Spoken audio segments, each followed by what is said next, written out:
숲속에서 뛰어노는 동물들의 세계에서 동물의 왕이 우리는 사자라고 합니다. 공중에 나는 새들의 왕은 독수리라고 하죠. 바다에는 바다의 황제가 누굴까요? 고래라고 말합니다. 장미꽃에 가시가 있어서 감사, 우리 찬양을 했는데 꽃 중에 꽃이 장미. 그렇다면 우뚝우뚝 솟은 나무들 중에 나무의 황제, 왕은 뭘까? 보니까 지금 폰이 울리고 답은 백향목입니다. 시편 기자는 의인의 번성을 종려나무로 그의 성장을 백향목으로 비유하고 있습니다. 우리의 삶이 백향목처럼 든든하고 크고 거대하게 성장하기를 원해서 그렇습니다. 그럼 백향목이란 어떤 나무일까? 찾아봤더니 구약 성경에 백향목이라는 말이 약 한 70번 이상 나오고 있습니다. 굉장히 많이 나오는 단어입니다. 우리 그림에 보시지만 그림에 보는 대로 레바논에서 성장합니다. 보시는 대로 맨 위에가 레바논이죠. 여기가 레바논, 수도가 베이룻이고 예수님께서 말하는 두로와 시돈 이 지역이죠. 그러니까 백향목은 지금 이 내륙 안에 산악지대에서 살고 있는 그런 부분이죠. 이스라엘 그리고 시리아, 아수르죠. 그리고 암몬, 모압 그리고 이집트, 여기 이집트, 이게 이스라엘 땅이라고 이렇게 말할 수 있습니다. 장면을 넘기면 거기에서 이 산악지대죠. 매우 높은 산악지대에 백향목이 살고 있습니다. 레바논의 그 국기를 보면은 상징이 그 다음 편을 넘겨보세요. 백향목입니다. 레바논 하면은 백향목 이와 같습니다. 튼튼하게 뿌리를 뻗는 강인한 수목이라는 아람어의 뜻입니다. 아람어의 그 세달 나무죠. 백향목. 높이가 40m, 우리로 표현하면 130피트가 넘습니다. 둘레가 33피트 정도 됩니다. 그러면 지금 몇 사람이 손을 잡아야 되는 몇 사람이 그 정도로 크고요. 웅장한 그런 나무죠. 달걀 같은 솔방울을 가지고 있고 어려서는 피라미처럼 이렇게 레바논의 상징이 피라미처럼 이렇게 커서 우산을 펴듯이 펴져 있어 사람들이 지나가다가 나무 그늘로 많이 사용하는. 백향목은 그 수명이 약 한 2000년에서 3000년 그렇게 자란답니다. 굉장히 의미 있는 나무이죠. 이 성경에서 백향목은 이사야서 35장 2절에 보면 레바논의 영광, 이게 백향목, 레바논의 영광. 레바논 이 나라. 그리고 시편 29편 5절에서는 억센 힘, 매우 힘이 센 그 힘을 여호와께서 꺾어 부시도다 이렇게 표현하고 있고요. 그리고 열왕기하 19장 23절에 보면은 레바논 깊은 곳에 이르러 높은 백향목과 아름다운 잣나무를 베고 그러니까 거대하고 장대한 나무들을 벤다는 그런 뜻이죠. 그리고 스가랴서 11장 1절에 보면은 그 위엄, 영광 이것을 사르게 하리라 하나님께서 이런 표현을 하고 있어요. 그러면 백향목 하면은 위대하다.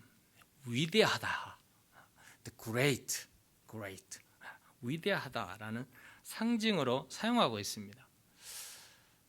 사무엘하 5장에 보면은 다윗이 궁궐을 지을 때 백향목 나무를 갖다가 지었는데요. 두로 왕 시돈 두로 왕이죠. 두로 왕의 히람이라는 왕이 있었는데 그 왕이 목수, 석수, 백향목 나무를 무수하게 많이 보내와 가지고 다윗이 궁궐을 13년 동안 지었던 것을 우리가 볼 수 있습니다. 매우 아주 인상적이죠. 그 후로 다윗은 성전을 못 지었는데 성전을 지었던 솔로몬은 어땠던가? 다윗이 다 준비해 나왔던 히람 왕이 역시 솔로몬과 무역 거래를 했는데요.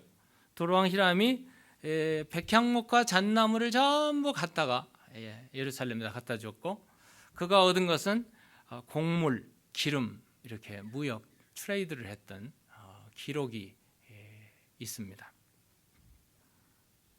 오늘 본문에는 바벨론 포로 이후에 안식일이 되면 여호와 하나님의 신실하신 하나님을 찬양하는 그 시편이 시편 92편입니다. 아침 저녁으로 불러졌던 하나님께 올려졌던 시편의 찬양. 그리고 그 찬양을 부르는 그 사람이 누굴까? 바로 의인, 백향목과 같은 그런 의인에 대해서 말하는데 12절 13절 오늘 시작이 이렇습니다. 의인은 종려나무같이 번성하며 레바논의 백향목같이 성장하리로다. 이는 여호와의 집에 심겼으며 우리 하나님의 뜰 안에서 번성하리로다. 의인은 종려나무 같이, 이게 은유법이죠. 은유적인 표현. 우리 영어에서는 metaphorical 이 표현이죠. 직접으로 사용하지 않았지만 은유적인 표현이 종려나무 하면은 의인의 특성을 얘기하고 있죠.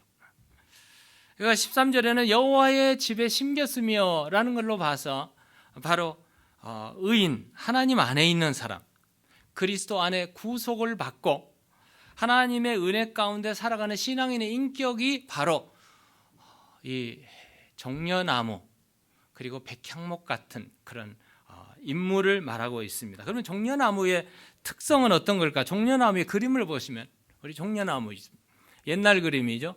옛날 그림 종려나무 막 넘기네요. 종려나무에는 뭐가 있죠? 열매가 야자수가 있습니다. 야자수가 있고 이제 넘겨도 돼요. 야자수가 있죠. 종려나무는 매우 커요. 무성하게 큽니다.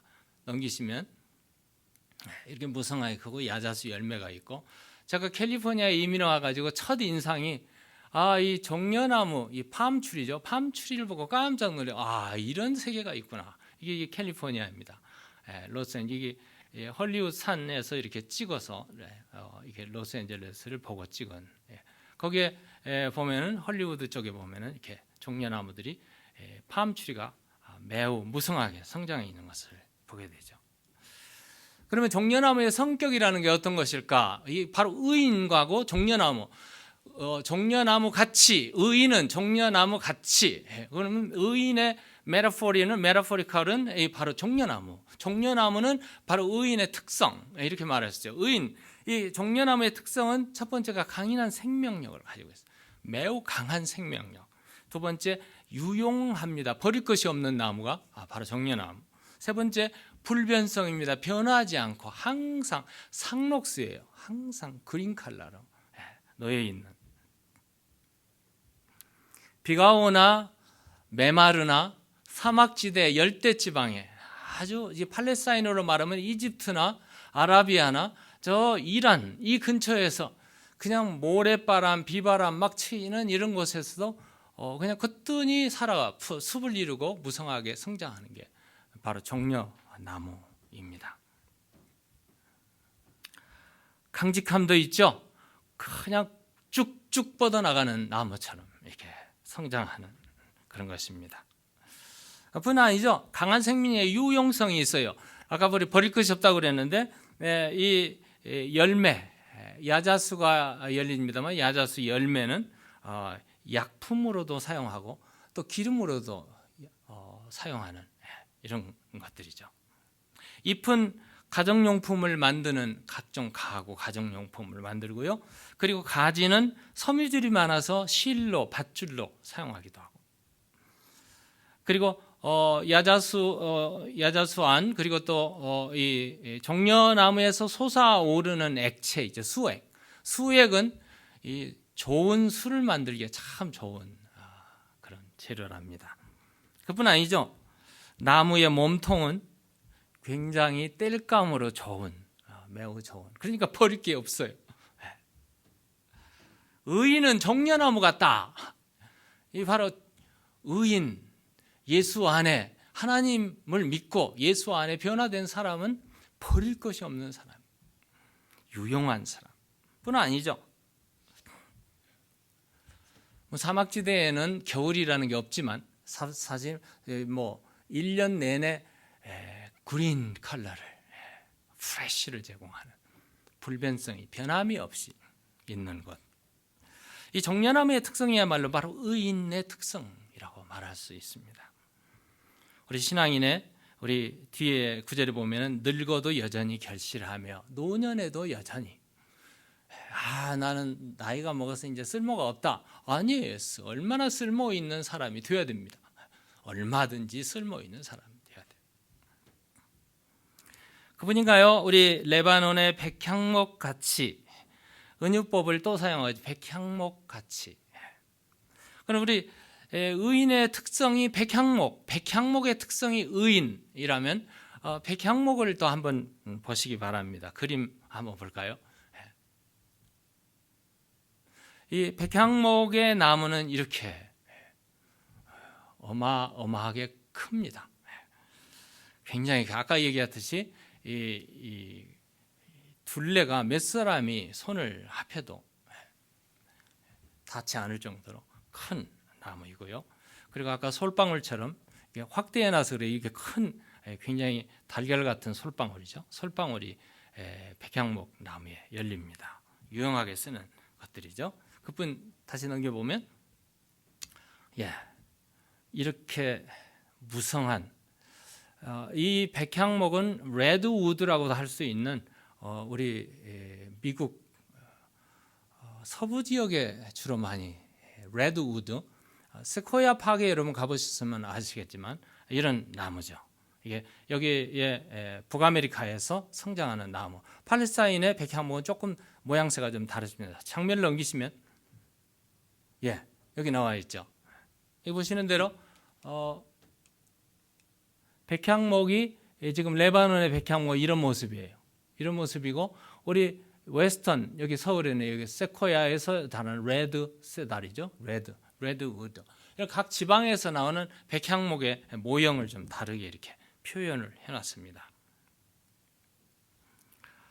백향목의 특징이 우리 그 다음에 넘기시면 이게 이제 팔레스타인에서 그리고 이 레바논에서 성장하는 직접적인 찍은 백향목 사진이고요. 그 다음으로 넘기시면 조금 더 커 있는 계곡에 크게 서 있는 이런 백향목, 매우 유용한 든든한 나무입니다. 백향목 나무의 특성을 한 4가지로 본다면 아까도 봤지만 불변성입니다. 변함이 없이 불변성. 두 번째로는 창대성이죠.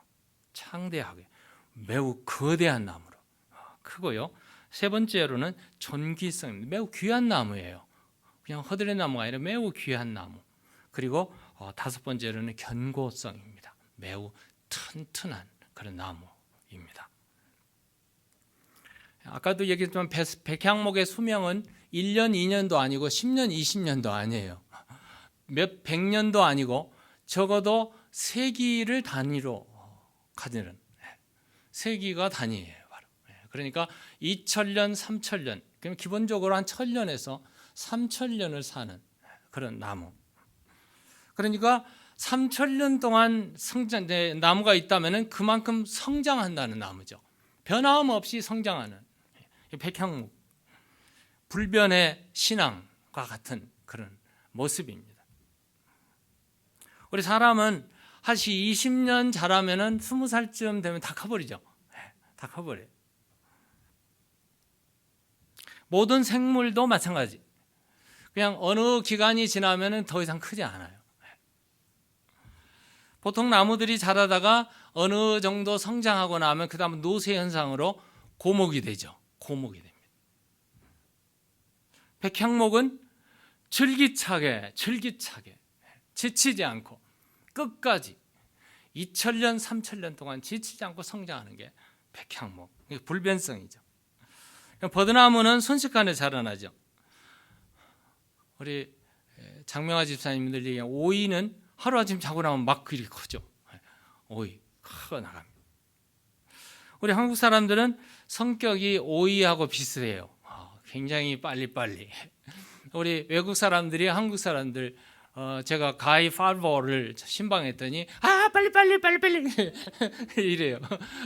우리 한국 사람의 특징, 그러니까 이 미국 사람의 이 머릿속에 들어있는 한국 사람의 특징은 모든 게 빨리 이렇게. 우리 한국 사람은 빨리 효보를 봐야 되는. 그래서 줄서기에 익숙하지 못하고 그냥 막 금방 뭔가를 해내야 되는 이런 모습이죠. 그런데 여러분 성경에 보면은 하나님은 예수님을 약속하시고 이 땅에 보내시기까지 4000년의 기간을 가지셨어요. 창세기 3장 15절에 약속하신 그 약속이 요한복음 3장에 이루어질 때까지는 거의 4000년의 기간이 걸려 나갔습니다. 서두르지 말아야죠. 조급할 이유가 없습니다. 서두르지 않는 것이 백향목 같은 의인의 모습이라고, 신앙인의 모습을 말해줄 수 있죠. 아까도 얘기했지만 백향목의 높이는 130피트가 넘습니다. 보통 건물로 얘기하면 한 14층 건물 이상이 돼요. 그 정도로 높이. 둘레가 33피트 정도 된다는 것은 어마어마하게 큰 나무를 형성합니다. 거목이죠. 그리고 자라기까지 한 2000년 동안 성장해 나가는 백향목. 이 백향목이 무수하게 성장해 나가는데 13절 오늘 15절에 보면은 이렇게 기록되어 있어요. 이는 여호와의 집에 심겼으며 여호와의 집에 심겼기 때문에 그래요.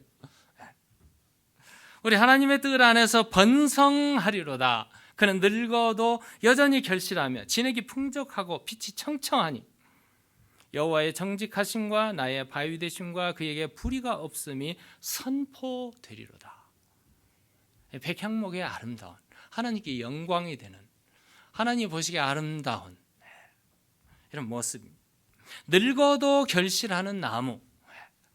여러분 세상에 그런 나무가 많지 않죠. 늙어도 결실하는 나무. 늙으면 고목이 되고 열매도 없고 참 이제 땅만 차지하고 그래서 베어버리기가 쉬운데요. 백향목은 그렇지 않습니다. 목숨이 닿을 때까지도 계속 열매를 맺어내는. 여러분 신앙인의 백향목 같은 신앙, 백향목 같은 의인, 백향목 같은 노년의 신앙, 바로 이게 우리의 신앙 돼야 됩니다. 이스라엘 백성 중에 모세는 80살이 되어서 그때부터 사역이 시작했어요. 노년에 이르기 120살에 죽을 때까지 백향목 같은 신앙을 가지고 하나님께 영광이 되었던 겁니다. 창대성이죠. 백향목은 아주 거대한 거목으로 성장해 나갑니다. 레바논 사막지대의 메마른 땅에서도 여전히 뿌리를 깊이 내리고 독야청청 하늘을 향해서 올라가는데 2000년, 3000년 동안 성장해가면서 거대한 창대성을 갖습니다. 이게 바로 의인의 성격입니다. 우리가 때로는 시련을 당합니다. 바람이 불어옵니다. 어려움이 불어닥칩니다. 그다음에 신앙생활 하다가 어려움 안 닥치는 사람 어디 있어요? 그냥 온상에서 자라면은 밖으로 내놓으면 금방 죽어요. 근데 비바람을 다 견디고 성장하면은요 튼튼해집니다. 로마서 5장 3절 4절을 보면 바울이 얼마나 어려움을 당했더니 그 바울이 이렇게 말해요. 다만 이뿐 아니라 우리가 환난 중에도 즐거워하느냐. 환난을 즐거워하는 사람은 없습니다. 그런데 환난 중에도 기뻐할 이유가 있어요. 그 즐거워하는 이유가 뭔가? 환난은 인내는 연단은 소망을 이루는 줄 압니다. 얼마나 귀한 말씀입니다. 백향목뿐만 아니라 존귀한 나무, 너무나 귀하고 향을 풍기는 존귀한 나무이기 때문에 성전 짓는데 반드시 사용하고, 궁전을 지을 때도 사용하고, 옛날에 신전을 지을 때 우리 그리스도인들은 성전 이렇게 예배당 이런 걸 짓지만 옛날에 예수 믿지 않는 사람들은 신전을 짓죠. 에베소에는 아데미 신전, 다이아나 신전은 바로 이 백향목으로 지어진 신전이에요. 매우 큰. 악기도 바로 백향목으로 악기를 만듭니다. 향기가 나고 광이 나고 썩지 않고 오래 가기 때문에 이 나무를 유용하게 사용합니다. 솔로몬이 성전을 지을 때 7만 명의 이 배가 가서 백향목을 베어왔어요. 7만 명이 가서. 감독자가 무려 3,600명이 가서 감독을 하고 백향목을 베어 성전을 지었습니다. 제목으로는 최고의 나무죠. 그 이상의 제목이 없다 할 정도로, 여러분, 어느 곳에든지 없어서는 안 되는 나무가 바로 백향목이라면, 오늘 신앙생활에서, 교회생활에서, 우리 모든 이 모임이나 사회생활에서 정말 저 사람이 없어서는 안 되는 사람, 의인, 백향목 같은 신앙인, 그런 사람이 되시기를 주의 이름으로 축원합니다. 바로 우리가 그런 사람이에요. 백향목은 견고한 나무입니다. 나무 중에서도 아주 단단하고, 견고해서 나무는 보로 좀을 먹는데 백향목은 좀을 못 먹어요. 너무 단단해서 부패하지 않습니다. 의인의 특성과 일치되는 종려나무와 백향목, 바로 의인이요, 의인의 특성이요. 의인이 바로 그와 같은 사람, 하나님의 은혜로 평생 성장하고 평생 버릴 것이 없고 유익한 사람, 그 사람이 바로 우리 성경에 보면은 사도 요한이었고 베드로였고 바울이었고, 우리 역사상의 어거스틴이었고 켈빈이었고, 오늘 우리가 그런 사람이 되어야 되지 않겠어요?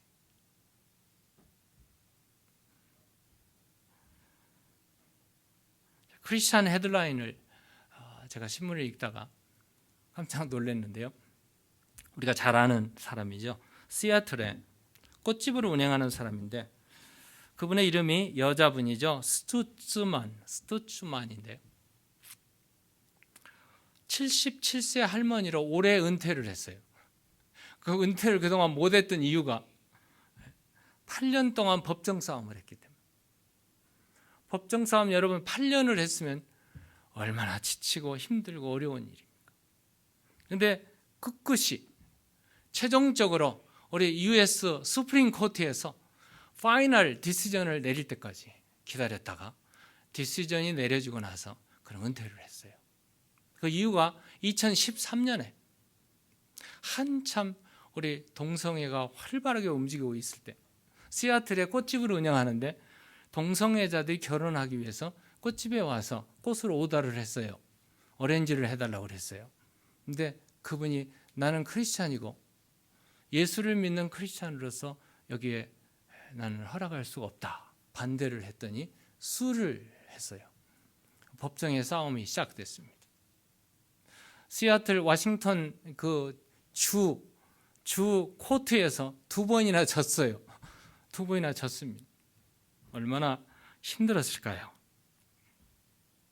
결국은 올해 들어와서 그는 US 수프림 코트에서 결국 공정한 판단 아래서 그 판단을 그대로 동의하고 신앙을 지키고 그리고 은퇴를 했습니다.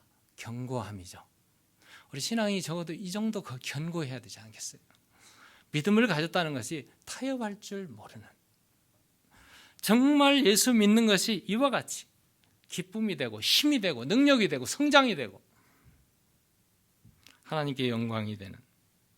그런데 이 백향목 같은 의인의 최종적인 감사 이유가 뭘까요? 감사 이유를 저는 찾는다면 13절이죠. 이는 여호와의 집에 심겼으며 여호와의 집에 심겼으며 종려나무같이 백향목같이 훌륭하고 좋은 일이었어도 여호와의 전이 아닌 다른 곳에 숨겨졌다면 감사할 이유가 아니죠. 여호와의 집에 성전에 심겨졌으니 복되고 감사한 것입니다. 제 간증을 좀 하고 오늘 설교를 마무리하려고 합니다. 저희 가정이 콜로라도에 온 것은 31년 전이었습니다. 제가 하나님 앞에 기도할 때 하나님께서 계속 저희 꿈에 그리고 기도 속에 성경을 딱 펴면은 펴는 곳마다 아브라함의 얘기가 나왔어요. 하나님은 아브라함을 저에게 보여주셨습니다. 그날부터 저는 아브라함을 연구하기 시작했고 아브라함을 찾아다니기 시작했고 성경에 있는 아브라함을 전체를 다 봤어요. 결론은 본토, 친척, 아비집을 떠나는 거였습니다. 31년을 저는 아브라함을 따라서 오늘에 이르렀습니다. 제가 콜로라도에 와서 신앙생활을 시작하고 목회 활동을 하기 시작하고 제 가정에 몇 가지 교훈을 세웠습니다. 원칙이죠. 첫 번째가 믿음으로 살자. 두 번째가 목적을 정하고 살자. 세 번째, 계산하지 말자. 네 번째, 기도하고 인내하고 기다리자. 이게 제 신앙의 모든 거였습니다. 믿음으로 살자 하고 출발을 했더니 캘리포니아를 떠나야 했어요. 그 당시에 모든 도시의 사람들이 캘리포니아로 몰려오던 시간이었습니다. 1990년도였습니다. 저는 반대로 캘리포니아를 떠나서 덴버를 와야 했어요. 제 기억에 제일 어려웠던 것이 제가 6월에 원베드룸 모든 가구 이런 걸 다 짐을 싣고 뒤에 달리로 차를 달고 출발하려고 아침에 일찍 출발하려고 하는데 새벽같이 저희 어머님이 오셨어요. 저희 어머님이 오셔가지고 저를 팔을 꽉 붙들고는 꼭 가야 되냐는 그런 말씀이었어요. 캘리포니아에는 가족이 다 거기에 이민 와 있고 식구들이 든든하게 다 있는데 이곳에 있어도 충분히 되는데 왜 떠나는가? 그러니까 어머니의 손을 뿌리치기가 제일 어려웠어요. 그 어머니를 뒤로 하고 제가 에로헤드 그 높은 산을 넘기까지 막 뒤에서 얼마나 당기는지.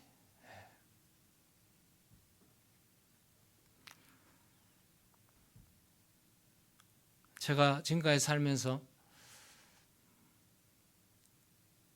부모님에게 효도는 못할 망정 불효는 하지 말자. 이것이 제 가정의 교훈처럼 자녀들이 전부가 지키던. 저는 부모에게 불효자였습니다. 주님의 부름을 받아서 떠나고 보니 어머니의 임종을, 아버지의 임종을 끝까지 지켜드리지 못했습니다. 추수감사 주일이 지나고 그 다음 주에 어머님이 임종하셨습니다. 저는 추수감사절을 다 지키고 11월 마지막 주에 캘리포니아에 가서 어머니의 장례식을 치렀습니다. 이번 달도 마지막 주일이 어머니 기일 주일이에요. 목적을 정하고 살자 해서 캘리포니아에서 이곳에 와서 한 2년 동안 저는 물었어요. 하나님, 왜 저를 이곳에 보내셨습니까? 매우 궁금했어요. 하나님이 가자 해서 아브라함의 꿈을 가지고 왔는데 저에게 놓여진 것은 매우 어려움과 난관들이었어요. 목회를 거의 포기하고 싶을 정도로.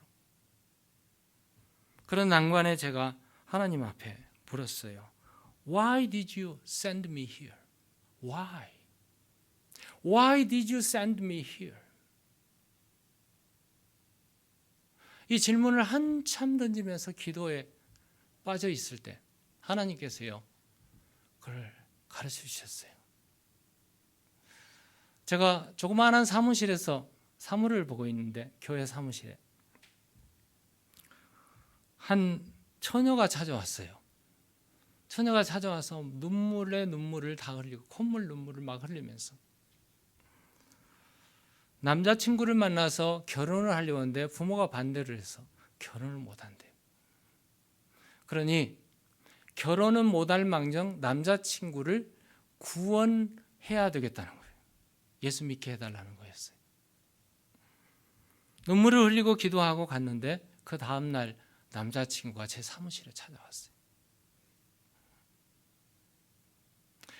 한국말을 잘 못해요. 저는 여기 와서 한 2년 반 동안 영어 목회를 했는데, 뭐 영어 잘한 건 아니었지만 그런 대로 영어를 좀 했어요. 그 친구가 대학 다니면서 한국말을 잘 못하기 때문에 영어권의 사람으로 와서 제가 복음을, 사형리를 가지고 복음을 전했어요. 근데 얼마나 시리어스하게 복음을 받아들이는지.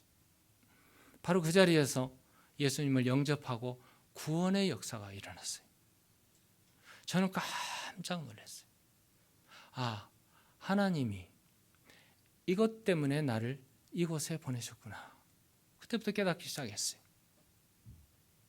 드라마틱한 만남이었습니다. 이 만남이 없었다면 저는 베들교회를 시작을 못했을 겁니다.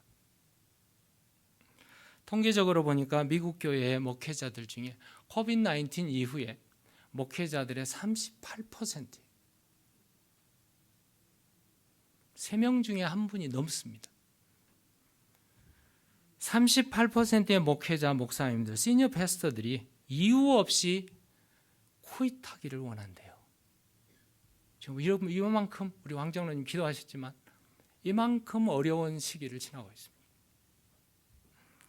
하나님은 저에게 베들교회의 만남을 주시고 29년 동안 어려울 때, 비바람이 몰아칠 때 찾아오셔서 위로해 주셨습니다. 세 번째, 저는 계산하지 말자. 참, 제가 계산하지 말아야 되는 이유는 목회자가 되겠다고 커미트먼트를 했을 때부터였습니다. 물론 한국에서 고등학교 2학년 때 예수님을 만나서 목사가 되겠다고 했지만 미국에 와서 포기했고, 미국에 와서 2년 동안 직장 생활을 한 다음에 다시 주님의 부름을 받고 LA에서 교회의 전도사로 사역을 시작했습니다. 근데 여러분, 전도사 아시잖아요. 월급이 있습니까? 없습니까? 거의 없어요. 그러면 아내는 일해야 되고 저는 학교 다녀야 되고, 전도사 시절이었는데 직장 생활이어 가져왔던 돈이 다 떨어졌어요. 전도사로서 사역하면서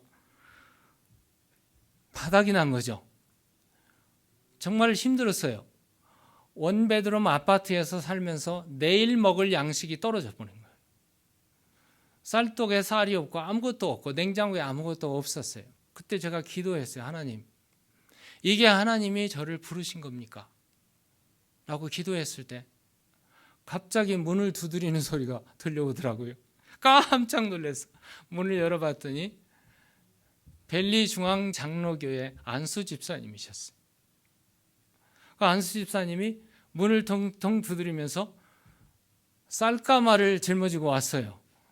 고기도 가지고 왔어요. 그래서 웬일이시냐고 그랬더니 그분 얘기가 그래요. 전도사님, 우리 집 마켓을 보는데, 마켓에 가서 마켓을 보고 있는데 자꾸 전도사님이 생각이 나더래요. 자꾸 기억이 나더래요. 자꾸 뭔가 막 부르는 것 같더래요. 그래서 어쩔 수 없이 그냥 끌려오다시피 해서 와서 이곳에 왔는데 이거 드세요 하고 놓고 가시더라고요. 저는 그때부터 하나님을 만났습니다. 까마귀를 통해서 엘리야를 먹이셨던 하나님을 경험했어요. 그리고 나서 그 이후부터 저는 목회 29년 동안, 제가 3개월이 부족한 29년이 이제 12월에 마치면, 베델교회를 섬겨오면서 저는 한 번도 계산하지 않기로 했습니다. 계산하지 않는 것처럼 미련한 일이 없습니다. 사실은 제가 고등학교를 상고를 졸업했습니다. 제가 이 숫자에 굉장히 빠삭해요. 주판이 2단입니다. 그냥 쫙 보면 쫙 나와요. 저도 모르게 나와요. 그런데 제가 그걸 안 하기로 했어요. 예수님 믿고 난 이후부터 그것을 다 무시해버렸어요. 재정보고서, 무슨 보고서, 월급, 이 모든 거 다 보지 않기로 했어요. 그리고 29년을 지내왔어요. 제가 베들교회 초창기에 교회 설립부터 시작부터 돈 2,000불로 시작했어요. 사례비 2,000불 가지고 원베드룸에서 두 아이하고 산다는 것이 기적과 같은 일들이었습니다. 그런데 하나님은요, 지금까지 적다고 모자란 것이 없게 만드셨어요. 아멘. 많다고 남는 것이 하나도 없게 만드셨어요. 이게 우리의 생활이었어요.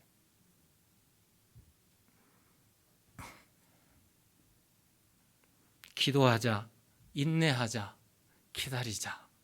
이것이 제 신앙생활이었어요. 10년 동안 아이를 놓고 기도했습니다. 우리 집에 아이가 결혼 후에 5년쯤은 참 엔조이했어요. 좋았어요. 5년이 넘으니까 기도에도 패닉이 있더라고요. 여러분 느껴보시는지 모르겠어요. 기도에도 후틱이라는 말이 있어요. 지쳐요. 무력함. 기도해도 하나님은 응답하시지 않는구나. 제가 권사님들, 집사님들 막 기도하는 사람들 전부 붙들고 기도해 주세요. 우리가 아이를 가져야 돼요. LA부터 여기 갈 때까지 10년 동안 기도의 무력감 속에 빠졌어요. 그런데 10년 후에 하나님은 기적과 같이, 제가 이 기도의 이 무력감에 빠지니까요, 별 일을 다 하더라고요. 별 일을 다 해요. 제가 가지고 있는 돈을 다 털어가지고 막 일반 작업을 다 해봤어요. 근데 다 뻥이었어요. 근데 정말 생명을 주시는 분은 여호와 하나님이셨습니다. 에스테스 파크에 가서 제가 무릎 꿇고 기도하고 하나님 앞에 처절하게, 정말 무력감 속에 계획대로 갔던 기도가 제 계획은 세워지지 않고 모든 것을 다 중단시키신 하나님 계세요. 저는 제가 의로운 줄 알았더니 산에 가서 기도하니까 저와 같은 죄인이 없더라고요. 하나님 앞에 회개하고 나니까 하나님의 능력을 체험하게 됐고, 하나님이 보여주신 것을 보게 됐고, 하나님의 손길을 만나게 됐습니다. 그리고 나서 내려왔는데 단 일주일 만에 하나님께서 태문을 여시고 아이를 주셨어요. 의사 작업하고 있던 의사까지도 깜짝 놀래가지고요, 전화를 와서 놀랄 정도로. 그렇게 해서 첫 아이, 딸이 태어났습니다. 둘째 아이는 또 10년 걸릴 줄 알고 기대도 안 했는데 1년 반이 돼서 벌써 둘째 아이를 준비하셨어요. 저는 두 아이를 보면서 가슴이 뭉클했고, 살아계신 하나님 앞에 제가 덴버를 떠날 수 없을 만큼 하나님은 그렇게 능력으로 행사하셨고, 제가 덴버의 교육자에 모일 때마다 덴버에서 나만큼 복 받은 사람이 있으면 나와봐라 할 정도로 저는 축복을 받은 사람입니다. 제가 아이들이 어렸을 때 이런 기도를 했어요. 하나님, 애들을 늦게 낳았으니 제가 은퇴할 즈음이면 애들이 학교를 졸업할까요? 내가 은퇴하기 전까지 반드시 대학은 졸업하게 해주세요. 기도대로 하나님은 응답해 주셨습니다. 지금에 와서 제가 근데 하나님은 기도하는 대로 응답하십니다. 제가 왜 그때 왜 그렇게 기도했을까? 지금 생각해 보면 그래요.